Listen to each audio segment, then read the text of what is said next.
તો ભાવનગરમાં ઝેરી દારૂકાંડ મામલે હવે મોટા સમાચાર છે। દારૂકાંડના આરોપીઓના પક્ષમાં વકીલો કેસ નહીં લડે। વકીલ એસોસિએશને કેસ ન લડવાનો નિર્ણય કર્યો છે। અમે પોલીસની કાર્યવાહીમાં વિઘ્ન ઊભું નહીં કરીએ।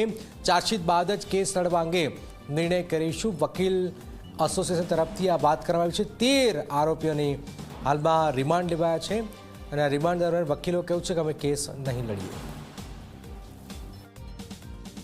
અત્યારે તપાસ થઈ રહી છે, ગુનેગાર છે કે નહીં તપાસ કરનાર અધિકારી ચાર્જશીટ રજૂ કરે પછી જેનું જે કર્તવ્ય હોય એ કરશે। પણ અત્યારે તપાસમાં અમે રૂકાવટ કરીએ તો અત્યારે 7 વ્યક્તિના મોત થયા છે અને અત્યારે ઘણા બધા દાખલ કરેલા છે, ઘણા બધા સિરિયસ છે અને આવા સંજોગોમાં તપાસ 2-3 રાજ્યોમાં પોલીસને જવાનું છે।